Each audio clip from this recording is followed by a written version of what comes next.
আমার পর্দার লাইফটা সম্পূর্ণ ডিফারেন্ট। আমি পর্দাতে যখন আসি তখন আমি আঁচল হয়ে যাই, আর ঘরে যখন থাকি তখন আমি আঁখি থাকি। যখন অন্য মডেলদের সাথে কাজ করে রোমান্টিক সিন করে তখন কি আসলে নিজের ভিতরে জেলাসি ফিল হয় কি? একদমই হয় না। আমি আরো বলি যে তোমার এক্সপ্রেশন হয় নাই, মেয়েটারও হয় না, তোমারও হয় না। আর একটু কাছে যাই তবে ধরতে হবে। কিছুদিন আগে দেখছেন কিনা জানি না, ফেসবুকে ও যে ঘাড়ে করে একটা মেয়েকে কোলে নিছে, তারপর ওই যে মারিয়া মিমকে কোলে তুলে উঠাইছে, এটা অনেক ভাইরাল হয়েছে। তা আমি আরো উল্টা বলি যে এরকম করবা, আরো ধরবা, আরো ধরে ধরে উঁচা করবা, মাথায় পরে উঁচা করো, কোনো সমস্যা নেই। তোমার শুটের জন্য যেটা যেটা করার প্রয়োজন তুমি অবশ্যই করবে। আমার এগুলোতে নিয়ে কোনো জেলাসি হয় না। আমি আমার পার্সোনাল লাইফে আলহামদুলিল্লাহ অনেক হ্যাপি, এবং সবাই আমাদের জুটিটা অনেক পছন্দ করে। সবাই কমেন্টগুলো দেখলে বুঝবেন যে সবাই কিন্তু আমাদের খুব ভালোবাসে এবং ভালো ভালো উইশও করে। তো সবার কাছে এরকমই থাকতে চাই।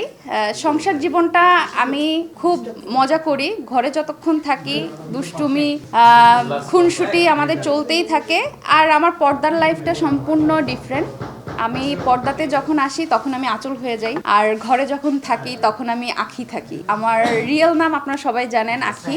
তো হ্যাঁ, হাসনায়না আঁখি। তো আমি যখন বাসায় থাকি সবাই আমাকে আঁখি বলেই ডাকে, এবং আমি সেই আঁখিটা হয়েই থাকি। খুব চঞ্চল, খুব ঘরোয়া একটা লক্ষ্মী মেয়ে। শ্বশুরবাড়িতে যখন যাই তখন বউ হিসাবেই থাকি, আর যখন পর্দায় আসি তখন একদম কমার্শিয়াল আঁচলি। আমার দুর্ভাগ্য যে আমি আমার শাশুড়িকে পাইনি।